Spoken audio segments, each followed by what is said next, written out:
Assalamualaikum warahmatullahi wabarakatuh.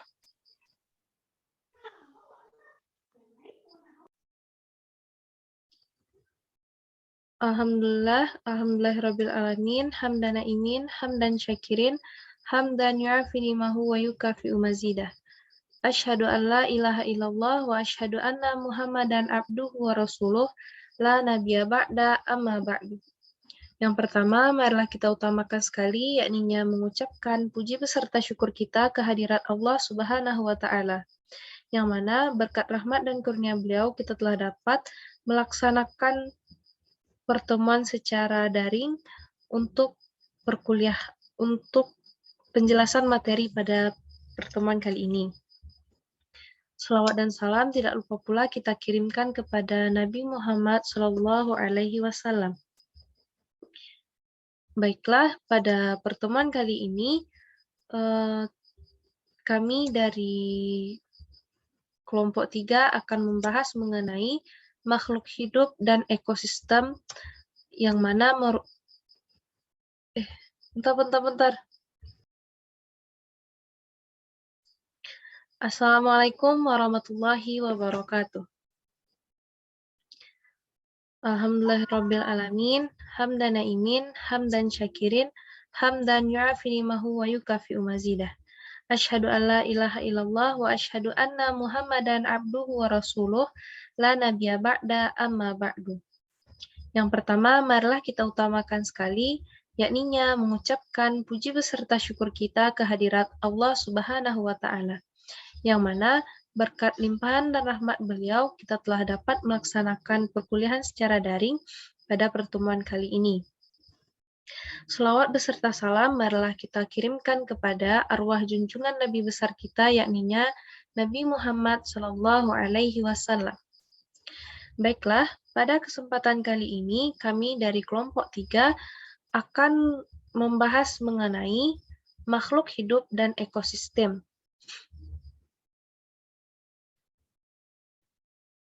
Yang mana dengan dosen pengampu Ibu Rahma Evita Putri MPD. Yang mana kami beranggotakan, yang pertama saya sendiri, Muzilatul Isma dengan NIM 21231078, kemudian teman saya, Della Miftah Reski dengan NIM 21231122.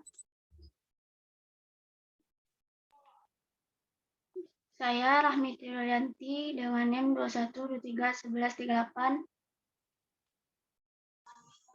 Dengan saya Rania Permata Kalbi dengan NIM 21231140. Baiklah, pada kesempatan kali ini kami akan langsung masuk kepada materi, yang mana materi pertama akan dibacakan oleh teman saya yaitu Della Miftahul. Kepada Della dipersilahkan. Baiklah, saya akan membahas materi tentang yang pertama, A. Ekosistem. Tingkat organisasi yang lebih tinggi dari komunitas adalah ekosistem. Tidak hanya mencakup serangkaian spesies tumbuhan saja, tetapi juga segala bentuk materi yang melakukan siklus dalam sistem itu. Dan energi yang menjadi sumber kekuatan bagi ekosistem. Sinar matahari merupakan sumber energi dalam sebuah ekosistem, yang oleh tumbuhan dapat diubah menjadi energi kimia menjadi proses fotosintesis. Kemampuan tumbuhan menyerap berbagai bahan mineral dari tanah yang seterusnya diolah dalam proses metabolisme. Yang kedua adalah B. Komponen penyusun ekosistem. Komponen penyusun ekosistem ada yang pertama, komponen abiotik. Komponen abiotik merupakan sekelompok benda tak hidup baik secara kimia ataupun fisik yang menjadi medium atau tempat hidup dalam suatu ekosistem. Komponen abiotik dapat berupa senyawa organik, senyawa anorganik, dan faktor-faktor mempengaruhi distribusi organisme. Salah satu contohnya adalah yang pertama A. Air. Air merupakan faktor abiotik yang sangat penting untuk menunjang suatu kehidupan. Hampir semua makhluk hidup membutuhkan air. Kurang lebih 80-90% tubuh makhluk hidup tersusun dari air. Zat ini digunakan sebagai pelarut di dalam sitoplasma untuk menjaga tekanan osmosis sel dan mencegah sel dari kekeringan. Selanjutnya adalah udara. Hewan dan manusia menggunakan oksigen yang terdapat di darah untuk bernafas dan mengeluarkan karbon dioksida atau CO2 ke udara. Tumbuhan mengambil karbon dioksida dari udara untuk proses fotosintesis dan menghasilkan oksigen sebagai produk sampingnya. Yang ketiga adalah cahaya matahari. Tumbuhan dapat melakukan proses fotosintesis karena adanya cahaya matahari. Proses fotosintesis ini menghasilkan bahan organik yang akan dimanfaatkan oleh tumbuhan itu sendiri, hewan, manusia sebagai sumber makanannya. D. Tanah. Tanah berfungsi sebagai tempat hidup sekaligus tempat berpijak berbagai makhluk hidup dalam suatu ekosistem. Baiklah, saya kembalikan kepada moderator. Terima kasih kepada Della. Untuk pembacaan materi selanjutnya diserahkan kepada teman kami Rahmi. Kepada Rahmi dipersilahkan. Baik, materi selanjutnya yaitu topografi. Adalah suatu letak suatu tempat dipandang dari ketinggian di atas permukaan laut atau dipandang dari garis bujur dan garis lintang. Fotografi yang berbeda mengakibatkan perbedaan penerimaan intensitas cahaya, kelembaban, tekan udara, dan suhu udara. Oleh karena itu, topografi mempunyai pengaruh yang besar terhadap distribusi makhluk hidup, terutama tumbuhan. Iklim merupakan keadaan cuaca rata-rata. Produsen merupakan makhluk hidup yang dapat membuat makanannya sendiri sehingga tersebut sebagai autotrof. G. pH atau derajat keasaman. pH biasanya digunakan untuk menggambarkan derajat keasaman atau kebasaan suatu tanah atau air. Yang kedua, biotik. Komponen biotik terdiri dari sebuah jenis makhluk hidup. Menurut peran dan fungsinya, komponen biotik dapat dibedakan menjadi A. Produsen. Produsen merupakan makhluk hidup yang dapat membuat makanan sendiri sehingga disebut sebagai autotrof. Kedua, yang B. Konsumen. Konsumen adalah makhluk hidup yang memanfaatkan bahan organik pada produsen untuk menjamin kelangsungan hidupnya, karena tidak dapat membuat makanan sendiri atau disebut juga heterotrof. Contohnya, konsumen adalah manusia dan hewan. Yang C. Pengurai. Pengurai adalah makhluk hidup yang menggunakan kembali zat-zat yang semula terdapat dalam tubuh hewan dan tumbuhan yang telah mati. Dari proses penguraian akan dihasilkan zat-zat hara yang dimanfaatkan kembali oleh produsen. Selanjutnya,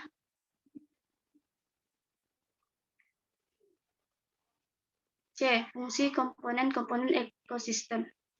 Fungsi komponen ekosistem dapat dibedakan menjadi dua macam, yaitu satu, autotrofik atau auto berarti sendiri, trofik berarti menyediakan makanan menjadi beberapa organisme yang dapat diintensifkan makanannya sendiri atau dapat menyediakan makanannya sendiri. Kedua, heterotrof. Organisme yang hanya dapat memanfaatkan bahan makanan yang disediakan oleh organisme lainnya.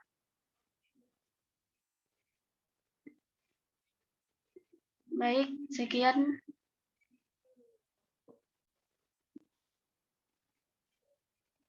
Saya kembalikan ke moderator. Terima kasih kepada Rahmi. Untuk pembacaan materi selanjutnya akan dilanjutkan oleh saya sendiri. D. Ekologi sebagai dasar ilmu lingkungan.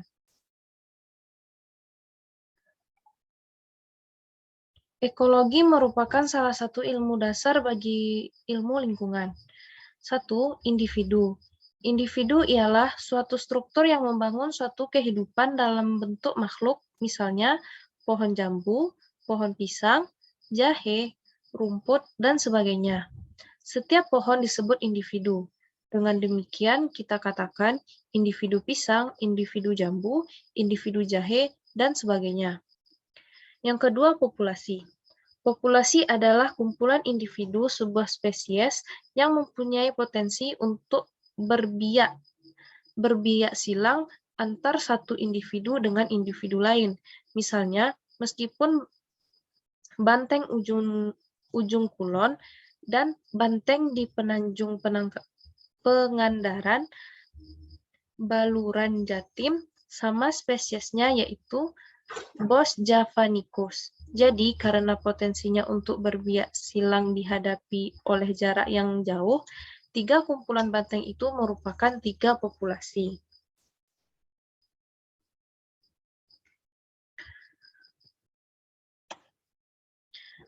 Tiga komunitas. Komunitas adalah beberapa kelompok makhluk hidup yang hidup bersama-sama dalam suatu tempat yang bersamaan. Misalnya, populasi semut, populasi kutu daun, dan pohon. Tempat mereka hidup membentuk suatu masyarakat atau suatu komunitas. Yang keempat, ekosistem.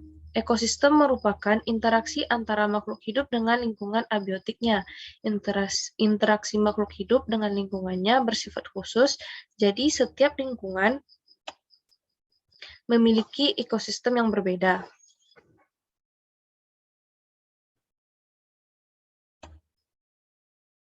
Berdasarkan proses terbentuknya ekosistem dibedakan menjadi 2, yaitu yang pertama ekosistem alami, yaitu ekosistem yang terbentuk secara alami, misal ekosistem hutan, laut, sungai, dan rawa. Berbagai bentuk ekosistem alami antara lain 1. Ekosistem darat, ekosistem air tawar, danau, dan sungai terbagi menurut kedalamannya. A. Zona tepi atau Z. Litoral. Paling kaya penghuni di tepi terdapat pohon yang akarnya mencapai dasar tepi danau. B. Zona tengah atau Z. Limnetik. Masih bisa ditembus matahari. C. Zona dasar atau Z. Profundal. Terdapat di bawah. Z. Tengah. Danau merupakan suatu badan air yang menggenang dan luasnya mulai dari beberapa meter persegi hingga ratusan meter persegi.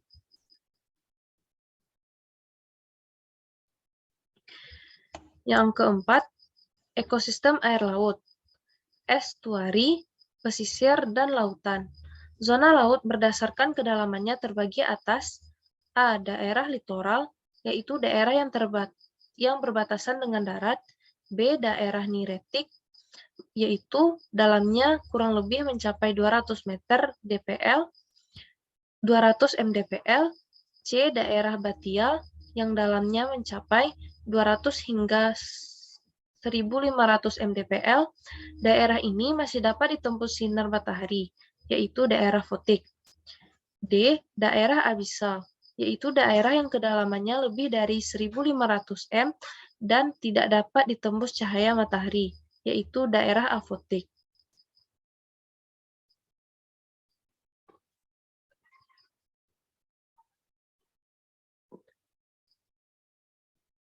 Dua, ekosistem buatan, yaitu ekosistem yang dibentuk secara sengaja oleh manusia. Misalnya, ekosistem sawah, kolam, dan kebun. Yang kelima, bioma. Bioma adalah sistem ekosistem yang terbentuk karena perbedaan letak geografis dan astronomi. Misalnya, bioma hutan hujan tropis. Yang keenam, biosfer. Biosfer adalah sistem ekologis global yang menyatukan seluruh makhluk hidup dan hubungan antar mereka, termasuk interaksinya dengan unsur litosfer atau bantuan, hidrosfer air, dan atmosfer udara bumi. Baiklah, sekian pembacaan materi dari saya. Untuk materi selanjutnya diberikan kepada teman saya Rania. Kepada Rania dipersilahkan. Terima kasih kepada moderator. Baiklah, materi selanjutnya yaitu interaksi antar komponen biotik yang terjadi dalam ekosistem. A. Hubungan netral, merupakan hubungan yang tidak saling mempengaruhi.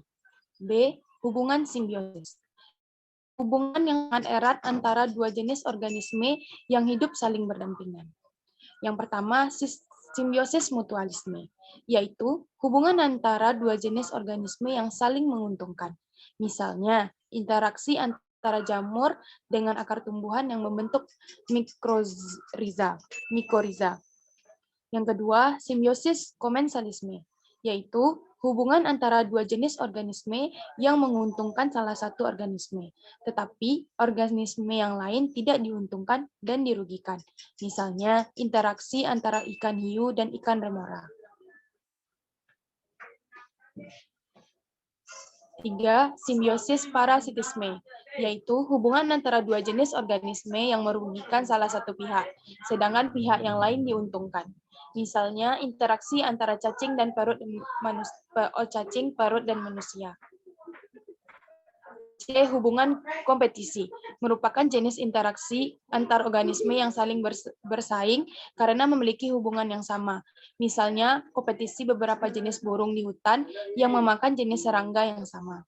D. Hubungan predasi, yaitu hubungan antara organisme yang memangsa dengan organisme yang dimangsa. Misalnya, antara hubungan harimau dengan rusa.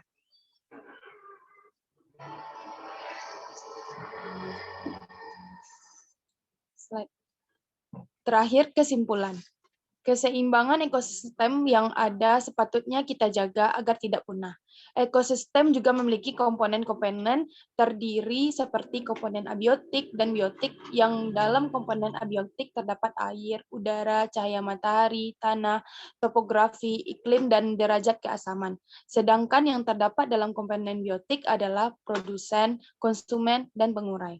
Dalam Al-Quran juga telah disebutkan tentang untuk menjaga keseimbangan alam dalam kehidupan, karena Allah menciptakan alam ini dengan kondisi yang seimbang dan ideal. Alam diciptakan untuk dijaga, bukan dirusak. Sekian dari saya kembalikan kepada moderator.